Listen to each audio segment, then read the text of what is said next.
start boleh. Assalamualaikum warahmatullahi taala wabarakatuh. Alhamdulillah wassalatu wassalamu ala Rasulillah wa ala alihi wa sahbihi wa man tabi'ahu wa wala. Rabbi shrah li sadri wa yassir li amri wahlul 'uqdatam min lisani yafqahu qawli. Syukur kepada Allah Subhanahu wa taala kerana pada malam ini kita dapat sambung perbincangan kita dalam tafsir pimpinan Ar-Rahman. Mana kita sekarang ini berada dalam surah Yusuf, surah yang ke-12, juzuk yang ke-12. Dalam kuliah yang lepas kita baca sehingga ayat 34 35 lah. 3 sehingga 35 surah Yusuf ini, iaitu dalam ayat yang kita baca itu fitnah ataupun ujian yang dihadapi oleh Nabi Yusuf alaihissalam apabila dia dipelihara oleh seorang pembesar di Mesir, ataupun kalau kita lah ni kita panggil menteri. Isteri menteri ini terpesona ataupun jatuh hati dengan Nabi Yusuf, dan dia cuba menggoda Nabi Yusuf supaya melakukan perbuatan yang tidak baik. Dan akhirnya Nabi Yusuf ni dengan perlindungan Allah Subhanahu Wa Taala dapat melepaskan diri daripada godaan tersebut. Ini tersebar di kalangan orang ramai di Mesir, sehingga ramai orang kecek menyebabkan isteri kepada pembesar tadi ataupun muakak Nabi Yusuf ni rasa malu. Akhirnya dia panggil wanita-wanita yang duk cerita tentang dia ni pergi rumah dia, dan dia beri pisah seseorang. Mungkin pisah ni waktu makan kan, seorang kaya ni dia makan ada sudu, ada gerbu, ada pisah. Jadi dia ni dia letak ide makan ni ke apa semua. Lepas tu dia minta Nabi Yusuf Nabi Yusuf keluar rubik di depan dengan wanita-wanita ini, di depan wanita ni, dan mereka ni kerana terkejut, terpesona dan kagum dengan rupa Nabi Yusuf yang tampan, akhirnya iri tangis sendiri luka. Jadi geger jadi cerita. Jadi perempuan tu kata ni lah, dia kata, mu duk kata kat aku ni terpesona jatuh cinta Yusuf, hari ni mu tengok sendiri lagu mana comel, handsome, tampannya Nabi Yusuf ni. Dan akhirnya untuk menutup peristiwa ini, dan Nabi Yusuf sendiri pun berdoa kepada Tuhan, daripada aku tu kehendak yang tidak baik di kalangan wanita, baiklah aku masuk jil. Lebih baik aku di penjara. Dalam doa kita sebutkan, qala rabbis sijnu ahabbu ilayya mimma tad'unani ilaihi. Wahai Tuhan, kata Nabi Yusuf, aku lebih suka masuk penjara daripada ikut kehendak nafsu perempuan-perempuan yang berniat tidak baik ni. Jadi akhirnya Tuhan kabul doa Nabi Yusuf ini, dan sesuai pula dengan perancangan perempuan tadi dengan suami dia nak menutup berita ni, maka diusahakan sehingga Nabi Yusuf ni masuk penjara. Itu yang kita baca dulu, sehingga di penjara. Dan malam ni kita sambung ayat 30 ni sehingga ayat seterusnya lah, kisah bagaimana Nabi Yusuf apabila di penjara. Itu disambungnya cerita ni, peristiwa dalam penjara, iaitu bermula dengan ayat 30 ni. A'udzubillahi minasyaitonirrajim. Wa dakhala ma'ahu sijna fatayan qala ahaduhuma inni arani a'siru khamra wa qala al-akharu inni arani ahmil fawqa ra'si khubza ta'kulu at-tayru minhu nabbi'na bi ta'wilih inna naraka minal muhsinin. Dan masuklah bersama-samanya ke penjara dua orang khadam raja, iaitu kedua orang yang bekerja di istana raja. Salah seorang di antaranya bertanya kepada Yusuf dengan berkata, sesungguhnya aku mimpi melihat diriku memerah anggur. Dan berkata pula seorang lagi, sesungguhnya aku mimpi melihat diriku menjunjung roti atas kepalaku yang sebahagiannya dimakan oleh burung. Kemudian kedua-duanya berkata, terangkanlah kepada kami akan takbirnya, iaitu takbir mimpinya. Sesungguhnya kami memandangmu dari orang-orang yang berbuat kebaikan. Jadi, bermula pada ayat 30 ni, Allah SWT menceritakan peristiwa yang berlaku di penjara. Apabila Nabi Yusuf di penjara, selepas pada itu dia bukan masuk sekali. Kalau kita baca dalam surah pun pada waktu yang berbeza. Jadi, kebetulan ada dua banduan baru yang dimasukkan ke dalam penjara. Dan kedua-dua ni bekerja di istana. Dua-dua ni bekerja di istana, tapi kerana ada kesalahan yang dia buat di istana, maka akhirnya raja perintah dua-dua ni dimasukkan ke dalam penjara. Jadi bila duduk dalam penjara ni berkawan dengan Nabi Yusuf. Dia tengok sifat Nabi Yusuf, perangai apa semua ni, dia rasa tertarik dan menghormati Nabi Yusuf. Dan akhirnya berlakulah suatu malam, kalau kita baca dalam tafsir tu, Ibnu Katsir ada sebut cerita ni, dia kata dua orang ni bermimpi pada malam yang sama. Dua-dua ni mimpi malam tuluk. Malam yang sama, cuma mimpi tu berbeza. Hak seorang ni dia mimpi dia duk peruh apa ni anggur, peruh buat jadi arak. Lepas dia peruh ni, dia tuai bui minum kepada raja. Bui minum. Hak seorang lagi pula mimpi dia ni junjung roti.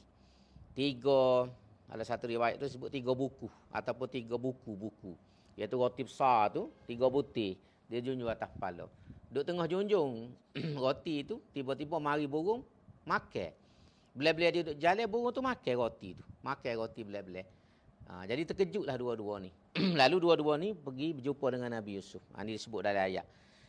Bila pergi jumpa Nabi Yusuf, seorang tu ceritalah. Seorang tu cerita, aku ni dia kata mimpi bui tuai menuangkan minuman kepada raja. Seorang lagi pula cerita, aku ni mimpi burung mari makan roti hak aku junjung. Jadi minta tolonglah mu wahai Yusuf supaya mentadbirkan mimpinya. Jadi dia tak tahu Nabi Yusuf ni latar belakang Nabi Yusuf, tapi kerana dia tengok sifat dan peribadi Nabi Yusuf. Dalam tafsir itu disebut kerana Nabi Yusuf ni baik, duduk semaya, duduk berdoa, perangai pun comel walaupun duduk dalam penjara, tidak setengah-setengah orang kan bila masuk penjara, hak samsing, hak puak-puak berapa tu. Hak ni muka orang juru masuk penjara. Jadi demo ni menaruh keyakinan dan percaya Nabi Yusuf ni boleh takbir mimpi. Hak tu dia pergi ngadak ni. Pergi ngadak Nabi Yusuf ni sebab dalam ayat tu dia sebut inna naraka minal muhsinin. Kami memandangmu dari orang-orang yang berbuat kebaikan. Makna mu ni orang juru, duk banding dengan ramah-ramah dalam J, banding ramah-ramah luar ni, aku nampak mu ni orang juru. Jadi tolonglah wi takbir. Jadi di sini ayat 37 Nabi Yusuf jawab, qala la ya'tikuma ta'amun turzaqanihi illa nabba'tukuma bi ta'wilih qabla an ya'tiyakuma. Zalikuma mimma 'allamani rabbi inni taraktu millata qaumin la yu'minuna billah wa hum bil akhirati hum kafirun. Yusuf menjawab, aku bukan saja dapat menerangkan takbir mimpi kamu itu, bahkan tidak datang kepadamu sesuatu makanan yang diberikan kepada kamu tiap-tiap hari dalam penjara, melainkan aku juga dapat memberitahu kepada kamu akan nama dan jenisnya sebelum ia dibawakan kepada kamu. Yang demikian itu ialah sebahagian dari apa yang diajarkan kepadaku oleh Tuhanku. Dengan sebab itu aku meninggalkan agama kaum yang tidak beriman kepada Allah serta tidak pula percayakan hari akhirat. Jadi Nabi Yusuf ni ambil peluang. Bila dua orang ni menaruh kepercayaan kepada dia sebagai seorang Nabi, dia ambil peluang untuk royak Islam. Royak tetap agama yang dia anuti. Dan kalau kita guna bahasa agak berdakwah lah. Ambil peluang untuk berdakwah menyampaikan kebenaran Islam kepada dua orang ni. Jadi dia royak aku ni bukan setakat boleh takbir. Mimpi hak mu royak tu, hak ni mimpi tuai arak kepada tuai dia, hak ni mimpi burung makan roti atas kepala dia. Tapi aku boleh royak makan nega apa orang nak idai kamu. Contohnya tengah hari ni, kalau katalah dia jumpa waktu pagi. Jadi Nabi Yusuf kata, makan nega tengah hari karya tu. Hak orang nak akak kamu tu aku boleh royak. Gapo dia jenis makanan itu? Apa kandungnya dia? Aku siapa boleh sampai situ. Dan aku boleh tahu benda ni kata Nabi Yusuf ialah kerana apa ni ilham ataupun maklumat yang diberikan oleh Tuhan kepada aku. Lalu dia ambil peluang ni lah. Dan dia kata aku ni sebenarnya tidak berimeh supaya orang ramah-ramah ni. Agama aku ni bukan supaya agama ramah. Di Mesir kan masa tu orang sembah berhala. Zaman tu zaman Firaun lah juga, cuma Firaun lain. Firaun Nabi Yusuf dengan Firaun zaman Nabi Musa ni berbeza sebab Firaun ni gelar kepada raja yang memerintah Mesir. Tapi ada juga orang sebut dalam satu tulisan itu dia zaman Nabi Yusuf ni dia Firaun, dia tidak gelar Firaun. Dia ada satu istilah, hangpa tak ingat ada disebut dalam satu tafsir itu disebut gelaran istilah Firaun ni zaman kemudian. Iaitulah kebetulan dengan zaman Nabi Musa AS. Masa Nabi Yusuf ni dok lagi. Tapi cuma kita ambil umumnya, sebab dalam Bible disebut Firaun juga. Tapi kalau mengikut dalam satu kajian yang orang buat, tidak. Tidak. Dia istilah Firaun ni mari zaman kemudian. Masa tu tak pakai, cuma saya tak ingat apa istilah yang diguna pakai tu. Jadi dia kata aku ni boleh royak. Boleh royak mana dah aku tidak berimej dengan agama yang orang duk ramai-ramai sembah berhala, sembah berapa semua ni, aku tak percaya belaka tu. Aku dia tak taraktu millata qaumin la yu'minuna billah. Aku tinggal. Maksud tinggal ni aku tidak percaya daripada awal. Bukan kata mula-mula turut lepas tu tukar agama dak. Dia daripada awal dia ni anak nabi anak Nabi Yakub, jadi daripada awalnya Islam. Daripada awal lagi Islam, beriman kepada Allah, percaya kepada nabi, kepada rasul dan juga pada hari akhirat. Jadi dia kata aku tinggal belaka tu, aku tak beriman dengan agama yang orang Mesir ni pegang. Dan ayat 38 dia sambung lagi. Wattaba'tu millata abai Ibrahim wa Ishaq wa Yaqub. Maka nalana an nusyrika billahi min syai'. Dzalika min fadlillahi alaina wa 'alan nas walakinna aktsaran nasi la yashkurun. Dan aku menurut agama bapa dan datuk nenekku, iaitulah Ibrahim, Ishaq dan Yaqub. Dia jujuk tu. Dia sebab kita baca daripada awal tu Nabi Yusuf ni anak Nabi Yaqub, Nabi Yaqub anak Nabi Ishaq. Nabi Ishaq ni anak Nabi Ibrahim alaihi salam. Jadi dia jujuk. Jadi agama aku pergi ni agama tok nenek aku. Iaitulah siapa tok nenek aku ni? Apa ni mula daripada Nuh.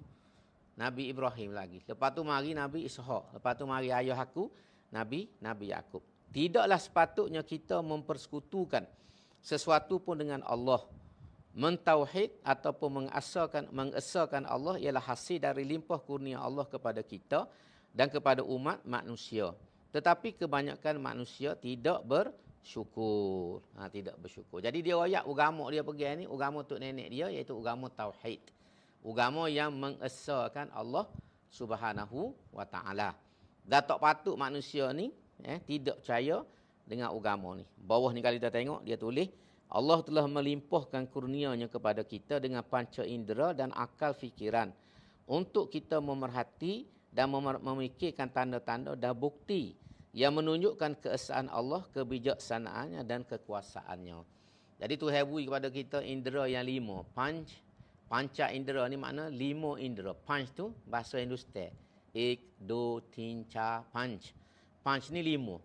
Jadi bila dijadikan Melayu panca indera iaitu 5 indera. Dalam bahasa Arab dipanggil al-hawasul khamsah. Ataupun dalam bahasa putih dipanggil the 5 sense. The 5 sense. Dan ada satu lagi dalam bahasa putih dipanggil the 6 sense. Hak ni 5 senses ni hak biasa ada pada kita. Pendengaran, penglihatan, penciuman, sentuhan. Tu. Dah ada kan? As-sam'u wal basaru wasyamu waz-zauqu wal lamsu. 5. Tengok, dengar, sentuh, rasa, hidu. Rasa ni dengan lidah. Hidu dengan hidung. Sentuh dengan tangan.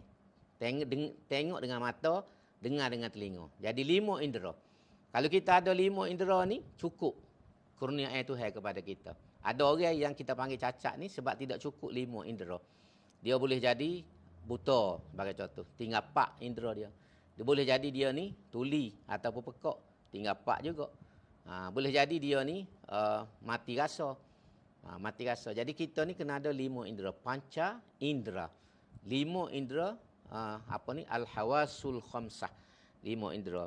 Jadi Tuhan beri indera ni kepada kita sebenarnya untuk kita guna melihat kebesaran Tuhan. Memerhati, merenungi, berfikir, tambah pula dengan akal pula. Datah nu sempurnalah kita ni. Ada orang cukup indera tapi akal hilang akal, tidak siomel. Tak selesai juga. Sebab kesimpulan duduk dengan akal. Bukan duduk dengan indera. Indera ni dia panggil alat yang membantu akal untuk membuat rumusan. Contohnya apa? Kita tengok benda putih ataupun comel. Mata kita tak boleh royak. Akal je royak. Oh comel. Tubik dengan mulut. Mata kita ni menyampaikan maklumat. Dia macam dia, kalau macam derung lah. Derung. Orang atas derung. Derung ni dia ambil gambar, pergi rakai suara. Dia atas balik ke stesen, control center. Jadi otak kita ni menjadi control center, pengawal. Dia proses maklumat. Dia royak comel. Bodoh. busung, sedap, bau, bukan mulut tak boleh royak. Hidung tak boleh royak. Demo ni hanya menyampaikan information, maklumat tu kepada akal. Akal proses. Tapi nak royak hebatnya Allah SWT ni kata ulama, bagaimana proses itu berlaku dalam masa yang amat cepat. Kalau kita ni ada time ke? Ada time juga ni. Sebab macam tangan, gak jamu pergi dia. Kak pergi dia. Apa ni? Tubik lalu mulut. Aduh. Tidak kata tunggu dulu, otak nak pergi sedap. Dia nak royak cepatnya tu. Automatik. Seruk naik, otak tubik lalu, tubik ke mulut. Aduh, tajamnya. Duri. Dia nak royak. Jadi, sebab tu orang bila dia cacat indera ni, kemampuan analytical dia, kemampuan nak buat conclusion dia pun tergencak. Dia tergencak. Sebagai contohnya, comel. Comel ni ditentukan oleh penglihatan. Orang yang buta dia tak boleh menilai kecantikan. Sebab tu pertandingan Ratu Cantik, orang tak ambil, orang buta jadi hakim. Pertandingan Quran, pertandingan lagu, pertandingan seni suara, orang tak ambil, orang tuli. Dia kena ambil orang dengar. Pasal fakulti dia tak ada, fakulti pendengar. Dia nak nilai lagu mana sedap. Lagu ni sedap. Baca Quran ni sedap. Sebab telinga dia tuli. Itu nak ayat. Jadi bila kita ada kecacatan pada salah satu daripada indera ni, boleh menjejaskan judgement kita dan conclusion yang kita buat. Dalam keadaan kita ada lengkap ni pun, kadang-kadang kita buat silap. Contoh paling mudah kan? Amos selalu sebut ni, tapi ni simple yang kita ngaji sains. Dalam sains ni, kalau kita ambil air segelas, kita bubuh pensel ataupun kayu dalam gelas tu. Dan kita tengok daripada luar, gapo yang kita nampak? Kita akan nampak pensel ataupun kayu tu belok ataupun patah. Tu dalam sains tu. Daripada sekolah rendah lagi diajar. Adakah betul-betul pensel ataupun kayu itu patah? Kayu tu belok? Tidak. Tapi mata kita. Maknanya mata kita sendiri yang perfect itu boleh menipu kita. Jadi nak royak betul kau tidak mata tengok tu, akal royak. Kalau agak kau mata, soh nak patah. Pensel tu patah, kayu tu patah. Kalau kita tengok dengan mata kita. Tapi akal royak, itu pandangan kita menipu kita. Sebab tu bila kita akak naik, tidak patah dan tidak belok. Nak royak dalam keadaan kita sempurna indera ni pun kita boleh buat silap. Judgement kita boleh jadi silap, conclusion kita boleh jadi silap. Sebab tu Tuhan awak mari akal. Akal ni deria ataupun alat yang paling utama. Sebab tu dalam Islam orang yang hilang akal ni taklif pun gugur atas dia. Dia bunuh orang pun kita tak boleh cah bunuh dia pasal dia gila. Dia gila. Dia buat meropok orang pun tak boleh pasal dia gila. Dia tak puasa, boleh puasa pun tak boleh nak cah dia di mahkamah kerana dia gila. Tak ada akal. Nak royak besarnya akal ni. Kedudukan kepentingan akal. Jadi hak lain indera ni membantu akal sampai kepada kefahaman, kepada conclusion dan juga membuat judgement. Penting tu nak royak benda ni. Dan ini benda kalau kita tuan-tuan baca dalam tafsir, saya sebut dulu Abul Kalam Azad. Abul Kalam Azad ni salah seorang ulama besar di India. Dia ni boleh kata silap sezaman dengan Abul Ala Maududi dan juga Iqbal. Dia ni dalam tafsir dia waktu dia hurah surah Al-Fatihah. Bila dia hurah ayat ihdinas siratal mustaqim. Hidayah Tuhan ni. Dia hurah hidayah Tuhan ni banyak Tuhan beri kepada kita manusia. Hak paling tinggi ialah akal. Akal tu bentuk hidayah yang paling tinggi di segi sifat manusia. Tapi atas pada akal tu ada lagi, iaitulah wahyu Allah. Wahyu ni sumber hidayah yang paling tinggi kerana dia tidak dipengaruhi oleh apa-apa sebab dia mari daripada Allah Subhanahu Wa Taala. Akal kita ni pun hebat daripada indera tapi kadang-kadang kita boleh silap dengan akal kita. Sebab tu dalam Islam kalau orang tu jadi hakim, cara di mahkamah kalau dia duduk tengah marah, dia perut lapar, dia serabut, dia tak boleh jatuh hukum. Dia tak boleh pass the verdict. Dia tak boleh jatuh hukum sebab apa? Gangguan kepada akal dia. Orang berada dalam keadaan marah, dia boleh hilang pertimbangan akal dia. Orang dalam keadaan serabut, dia boleh buat keputusan yang salah. Orang keadaan lapar benar pun, dia boleh buat keputusan yang salah. Jadi sebab tu kalau kita baca Adabul Qadi, adab jadi hakim dalam Islam ni, antaranya kalau marah, kalau lapar, kalau serabut, tok hakim kena tangguh kes. Tangguh cara, dia kena beri. Dia kena selesai dulu masalah dia, lepas tu baru boleh sambung balik. Ini nak ayat luah tu kalau kita baca. Baik, balik pada perbincangan kita. Jadi, kata Nabi Yusuf, Tuhan buat ni semua ni ialah supaya kita manusia boleh mencari dan mengenal kebenaran. Tetapi dia kata, walakinna aktsaran nasi la yashkurun. Kebanyakan manusia tidak bersyukur. Syukur sini kalau hamba ambil tafsir yang luas, tidak guna dengan betul. Tuhan beri dia mata, Tuhan beri dia telinga, Tuhan beri dia fikiran, Tuhan beri dia penghidupan, sentuhan. Dia tidak guna dengan betul sebab tu dia langgar hukum, dia langgar agama dan siapa mereka dia menolak Allah Subhanahu wa taala. Kemudian seterusnya, baru dia sambung lagi ni. Nabi Yusuf sambung. Ayat 39, Nabi Yusuf kata, ya sahibayis sijni a'arbabun. Ya sahibayis sijni a'arbabun mutafarriquna khairun amillahul wahidul qahar. Wahai sahabatku berdua, iaitu dua orang sahabatku dalam penjara ni. Sahabat sepenjara. Memuja dan menyembah berbilang-bilang Tuhan yang bercerai-berai, itukah yang lebih baik atau menyembah Allah Tuhan yang Maha Esa lagi Maha Perkasa? Jadi dia tumpu kepada rasional. Mana lebih baik kalau kita guna bahasa kita ni? Dia tanya dua orang hok dalam jin ni, mana lebih baik sembah Tuhan macam-macam tu? Ya orang apa ni? Orang dulu kebanyakan siapa lo ni pun dia banyak dengan polytheism. Agama dia ni agama yang bersifat polytheism, iaitulah musyrik. Tuhan banyak, okay? Kalau kita ngaji perbandingan agama ni, agama Cina lama, agama Mesir purba, agama Rom purba, agama India ni, semua ni percaya Tuhan ni banyak. Tuhan ni banyak. Orang Arab Mekah sendiri pun waktu Nabi mari ada 360 berhala. 360 berhala. 360 berhala sekeliling Kaabah. Ni dia panggil polytheism. Musyrikin. Orang yang sembah banyak Tuhan.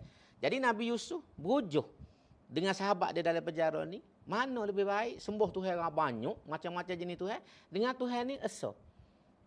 Tuhan tunggal, satu ya dia ni. Dan tunggal dia pula Maha Perkasa. Maha gagah, Maha Perkasa. Hak mana baik?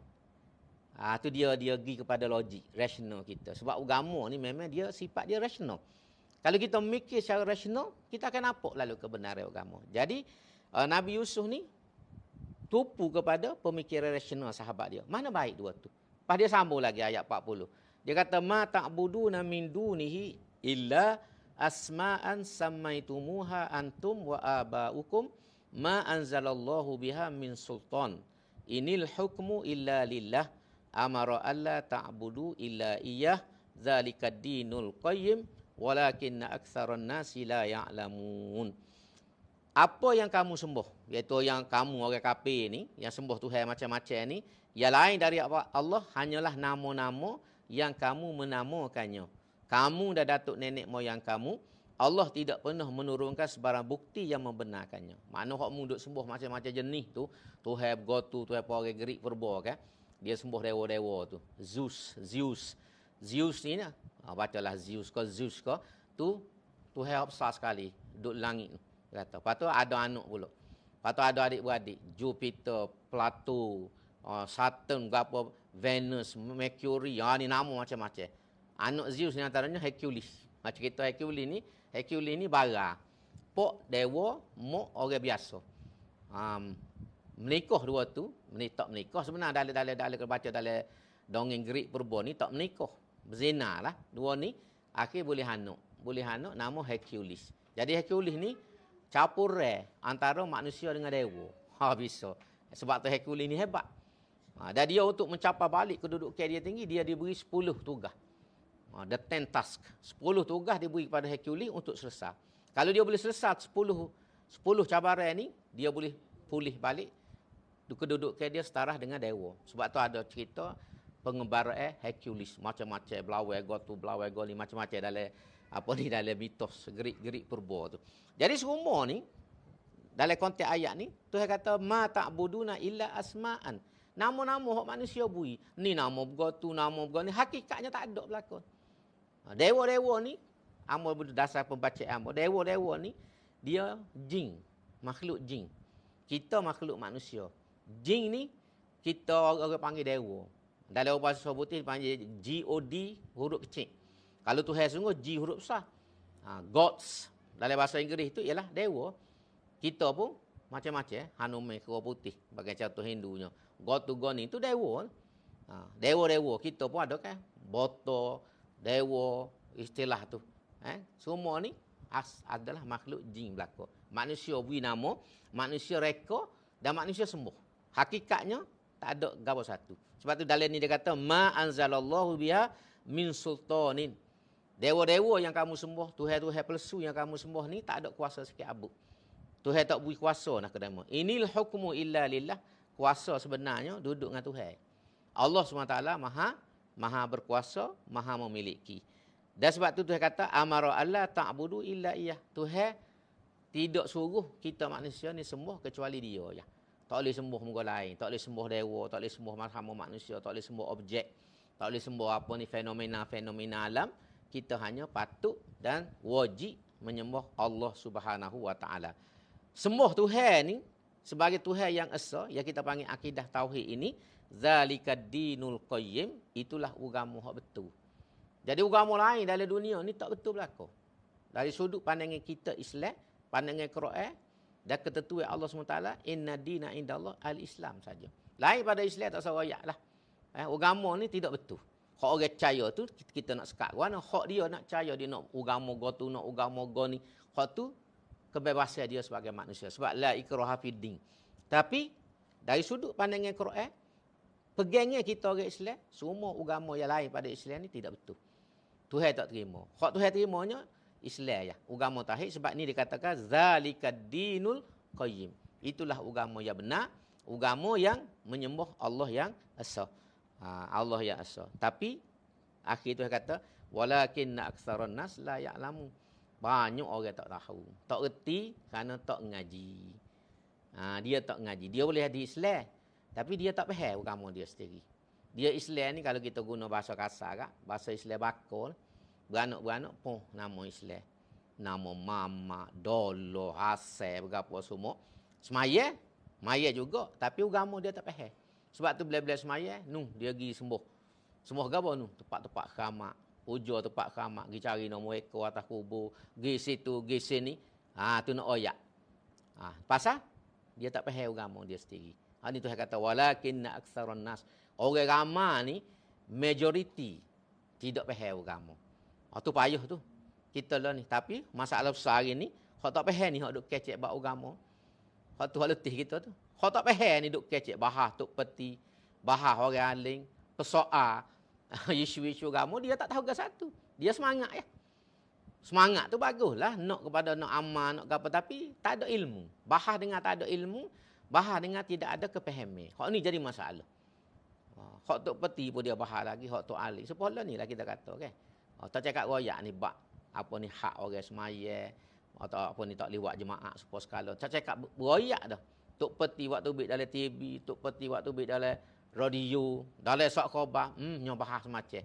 Dalam WhatsApp group, dalam Facebook, atas wakah bahas macam. Siapa perekat, siapa dia nak tangguh dosa ni, tak semaya jemaah. Nak royak, siapa perekat tu? Pasal tak faham. Tak faham. Kita tidak faham agama kita sendiri.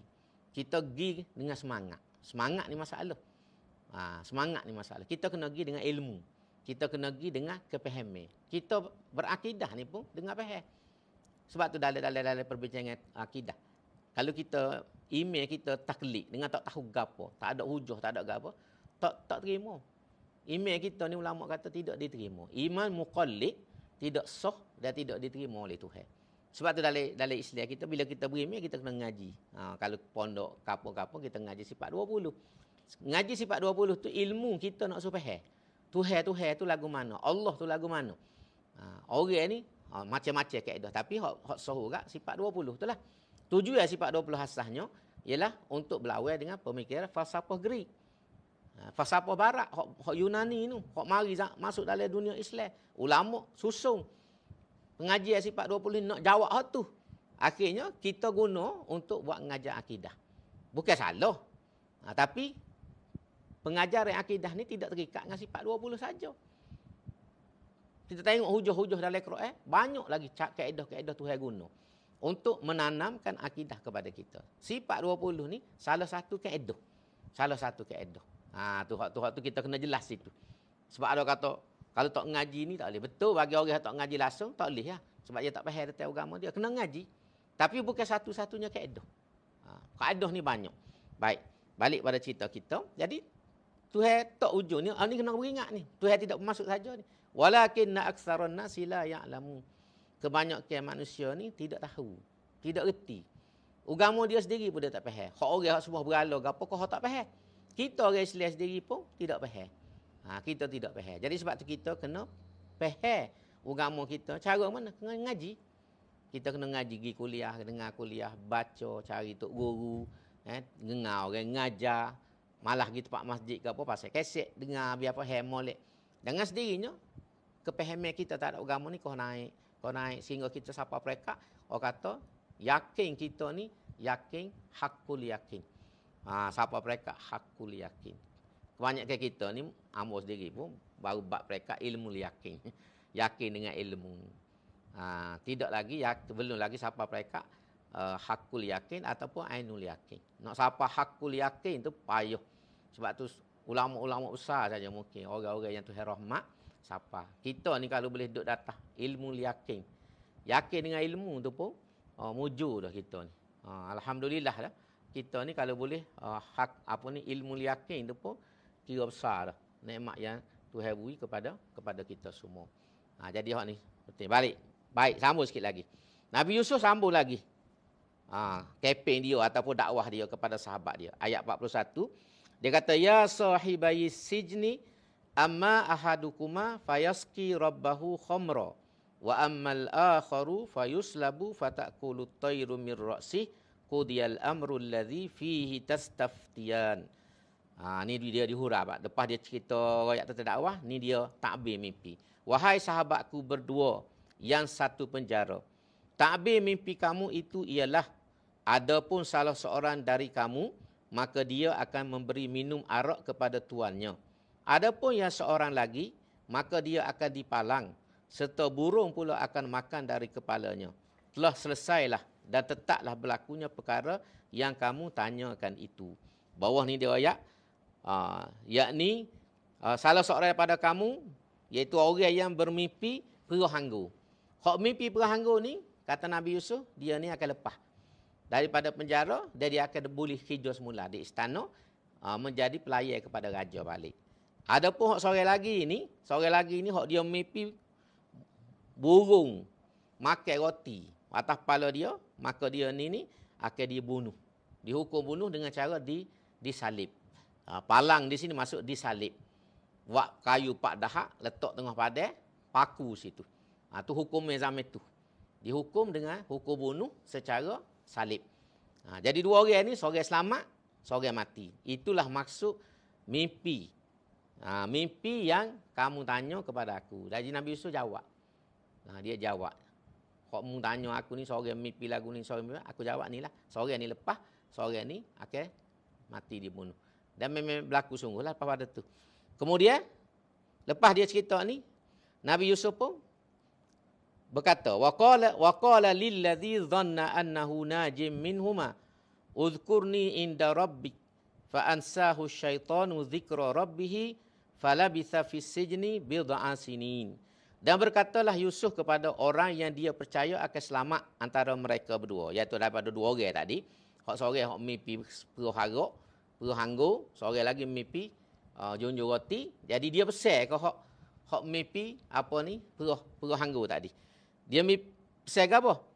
Dia kata, sebutkanlah perihalku kepada tuanmu setelah orang itu dibebaskan dari penjara. Maknanya kepada hak ni, mung ni, bila mung tubik daripada penjara ni, mu boleh kerja semula, mu sebut cerita aku ni. Masuk cerita aku ni, cerita dia ni difitnah. Dia ni masuk dalam penjara kerana fitnah.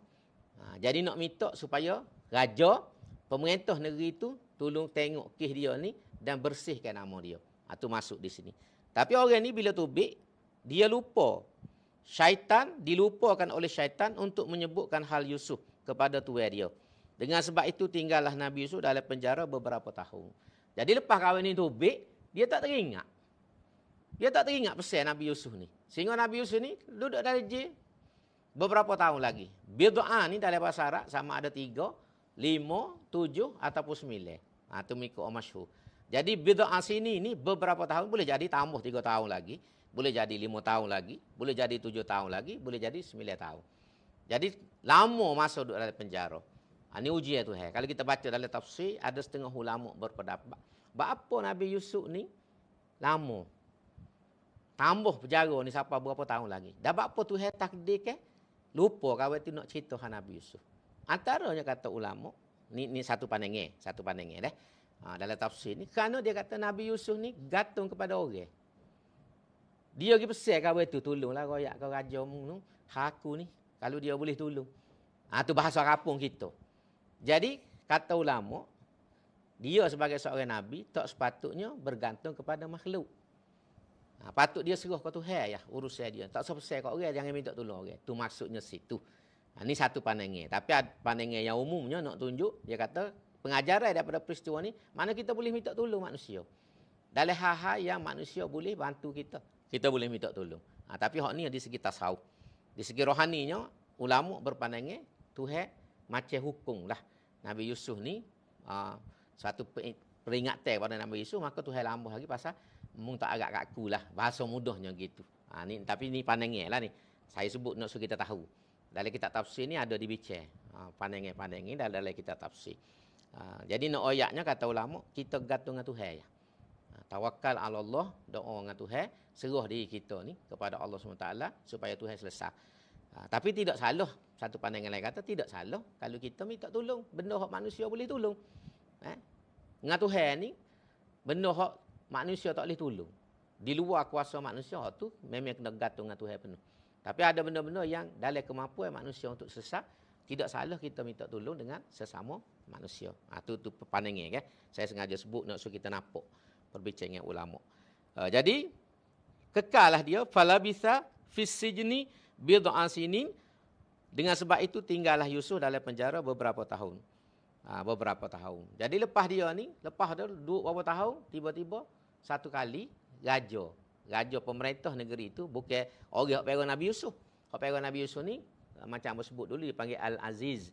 Al-Aziz ni kalau kita terjemah bahasa mudah menteri. Dia ni menteri, tak tahulah menteri kane ke, menteri kiri ke, tapi dia ni menteri. Atas pada tu ada Al-Malik, iaitulah raja. Ni ayat 43 ni cerita lepas pada 2 orang tadi, seorang tu mati kena bunuh, dihukum bunuh, seorang ni tubik. Selepas Nabi Yusuf duduk berapa tahun, tiba-tiba satu malam raja ni mimpi. Ni ayat 43. Wa qala al-maliku inni ara sab'a baqaratin simanin ya'kuluhunna sab'un ijafun wa sab'a sumbulatin khudrin wa ukharu yabisat. Ya ayyuhal mala'uftuni aftuni fi ru'yaya in kuntum lirru'ya ta'burun. Dan pada suatu hari Raja Mesir berkata, sesungguhnya aku mimpi melihat 7 ekor lembu yang gemuk dimakan oleh 7 ekor lembu yang kurus.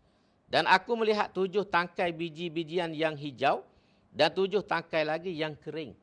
Wahai ketua-ketua kaum yang hadir, terangkanlah kepadaku tentang mimpiku ini. Kalau kamu orang-orang yang pandai mentadbirkan mimpi. Jadi raja ni satu malam mimpi. Mimpi pelik lah. Jadi esoknya bila dia duduk depan ramai-ramai muka raja ni kan. Kalau zaman dulu ni setiap hari orang masuk mengadap dia. Kalau tidak rakyat pun menteri-menteri ni pakat duduk mengadap raja ni setiap hari. Nabi Sulaiman pun dalam sejarah lagu tu juga. Setiap hari dia ada majlis penghadapan. Menteri mari, pegawai-pegawai besar mari, situlah dia bicara dia gapo raja. Jadi raja ni pun dalam majlis penghadapan tu dia cerita, semalam aku mimpi. Mimpi ke apa? Aku nampak 7 ekor lembu hak gemuk kena makan. Kena makan oleh 7 ekor lembu hak kuru. Hak kuru 7 ekor makan lembu gemuk. Pelik lah kan? Kita kata ni. Lepas tu aku tengok 7 tangkai biji-biji. Ada setengah ulama kata biji gandum. Orang makan roti kan? Makan roti ni kalau kita berah. Jadi 7 tangkai biji-biji ni yang hijau, makna subur, segar, berisi molek. Kalau kita tengok kan, padi ni kan dia penuh isi, dia panggil bunting padi. Bunting padi ni dia penuh bulat tu. Sebab tu orang bahasa jenis beti besar ni, Orang Melayu kata betihnya bunting padi. Bunting padi itu maksudnya gemuk, sehat serupa padi penuh. Jadi 7 takar yang hijau iaitulah yang sehat, yang gemuk, yang segar dan 7 takar yang kering. Jadi pelik ni. Lalu raja tanya, dia kata ramai-ramai hak ada ya ayuhal malak. Wahai pemimpin-pemimpin, menteri-menteri orang besar aku ni, siapa dia boleh beri takbir ni kepada mimpi aku hak pelik. Dia tanya ramai-ramai hak ada. Qalu ayat 44 tu, qalu adghasu ahlam wa ma nahnu bi ta'wilil ahlami bi alimin.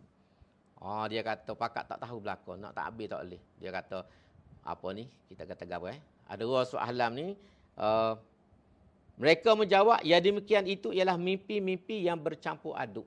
Kalau kita agak mene tidur, mimpi ambak rima, apa semua tu mene tidur, apa panggil mene tidur. Mimpi tu aku ni mimpi yang bercampur aduk dan kami bukanlah orang-orang yang mengetahui mimpi-mimpi yang sedemikian itu. Bawah ni ya tujuk, yakni mimpi yang bercampur aduk dengan khayal dan angan-angan yang tidak jelas maksudnya. Jadi ada ramai-ramai tu tak tahu ke apa satu, dia kata ni campur aduk ni tak boleh pegang lah. Kalau kita gitu tak boleh pegang mimpi tu aku ni. Mene tidur je ni. Budak-budak kan. Kita kalau budak-budak mimpi pelik-pelik, mung tak basuh kaki. Tidur ni tak basuh kaki, orang tua kata. Jadi mimpi raja ni mimpi jenis tak basuh kaki. Tu mengikut ada rasul ahlam tu. Wa ma nahnu bi ahlami alimi, kami tak boleh. Wa ma nahnu bi ta'wilil ahlami bi alimi, kami tak boleh nak takwil ni sebab mimpi ni mimpi campur aduk. Bila cerita ni tersebar dalam istana, bila raja kecek tu, benda tu akhir gegel lah dalam istana ni. Dengarlah kepada Khodai tadi, hok masuk J sekali dengan Nabi Yusuf. Hok lepas tu boleh kerja semula di sana, dia dengar. Raja ni mimpi, dia teringat. Dia teringat pengalaman dia, cerita dia dalam J. Bagaimana Nabi Yusuf ni mentadbirkan mimpi dia, sehingga dia boleh balik semula kerja di istana. Bila dengar cerita ni, dia pun, apa ni, gingadak raja. Dia gingadak raja, dia kata, dia cerita pengalaman. Dalam J ni, waktu batik dalam J ni, ada seorang dia kata panda. Panda ni dia ni, ayat 45. Wa qala allazi naja minhuma waddakara ba'da ummatin ana unabbiukum bi ta'wili fa arsilun. Dan pada saat itu berkatalah orang yang terselamat di antara mereka yang berdua itu, dan yang baru teringat akan pesanan Yusuf kepadanya sesudah berlalu suatu masa yang lanjut, aku akan memberitahu kepada kamu takbirnya. Oleh itu hantarkanlah aku pergi kepada orang yang mengetahui takbirnya. Jadi dia ngadak raja, dia royak patik cerita dia lah. Orang ni boleh. Jadi tu aku atas patik, wi kebenaran pada patik untuk pergi jumpa orang ni. Sebab nak masuk J ni bukan main-main. Masuk J ni orang salah. Kalau nak pergi bodoh, supaya kita nak pergi jual roti, jual kabar legend, tak wi kok orang. Tak wi kok orang. Jadi dia minta izin. Boleh. Bila minta izin ni, raja beri izin.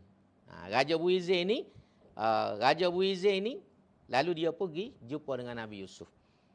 Dia pergi jumpa dengan Nabi Yusuf. Nabi Yusuf ni, kita sambung sikit sampai ayat 46 ni, kita berhenti situ. Yusufu ayyuhas siddiq aftina fi sab'i baqaratin simanin ya'kuluhunna sab'un ijafun wa sab'i sumbulatin khudrin wa ukharu yabisat la'alli arji'u ilan nas la'allahum ya'lamun. Setelah dia berjumpa dengan Yusuf, berkatalah dia, Yusuf, wahai orang yang benar, takbirkanlah kepada kami satu mimpi, iaitu 7 ekor lembu yang gemuk dimakan oleh 7 ekor lembu yang kurus, dan 7 tangkai biji-bijian yang hijau, serta 7 tangkai lagi yang kering. Takbirkanlah supaya aku kembali kepada orang yang mengutusku itu, semoga mereka dapat mengetahui takbirnya. Jadi dia pergi ngadak Nabi Yusuf. Dia kata, wahai Yusuf, dia minta maaf lah kalau kita baca dalam riwayat tu. Dia minta maaf banyak sebab dia tak teringat. Tubik-tubik J dia tak teringat. Nak royak raja awal lagi. Tetap Nabi Yusuf ni. Sehingga raja mimpi tu baru dia teringat ke Nabi Yusuf. Jadi dia mari ni dengan perintah raja, minta supaya beri takbir. Lagu mana nak takbir mimpi ni? 7 ekor lembu gemuk dimakan oleh 7 ekor hok kuru, dan 7 takar biji-biji hok segar, dan 7 takar lagi hok kuru. Tolonglah royak. Tolong takbir lagu mana supaya aku boleh sapa balik kepada raja. Tu dia pergi jumpa Nabi Yusuf. Jadi kita berhenti dululah. Setakat tu kan. To be continue. Orang putih kata. Kalau dalam TV tu to be continue. Akan disambung dalam kuliah. Sebab kalau kita sambung ni dia jadi tergantung. Tak ada sudah malam ni.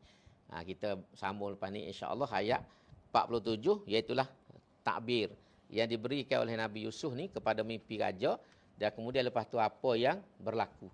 Selepas pada tu panjang lagi cerita. Jadi kita berhenti setakat dulu untuk malam ni.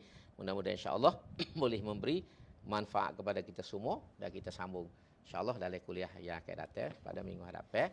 Aku qauli hadza wa astaghfirullahalazim li wa lakum. Wassalamualaikum warahmatullahi wabarakatuh. Kita baca doa. Bismillahirrahmanirrahim. Alhamdulillahirabbil alamin wassalatu wassalamu ala asyrafil mursalin wa ala alihi wa sahbihi ajmain. Rabbana ighfir lana dzunubana wa israfana fi amrina wa tsabbit aqdamana wansurna 'alal qaumil kafirin. Rabbana ighfir lana wa li ikhwanina alladzina sabaquna bil iman wa la taj'al fi qulubina ghillan lil ladzina amanu rabbana innaka ra'ufur rahim. Rabbana zidna ilma, Rabbana hab lana hukma wa alhiqna bis solihin. Rabbana atina min ladunka rahmah wa hayyi lana min amrina rasyada. Allahumma inna na'udzubika min jahdil bala wa darkis syaqa wa su'il qada wa syamatatil a'da. Allahumma asina akibatana fil umuri kulliha wa ajirna min khizyid dunya wa azabil akhirah. Rabbana atina fid dunya hasanah wa fil akhirati hasanah wa qina adzaban nar. Subhana rabbika rabbil izzati amma yasifun wa salamun alal mursalin walhamdulillahi rabbil alamin. Taqabbalallahu minkum. Allahu akbar.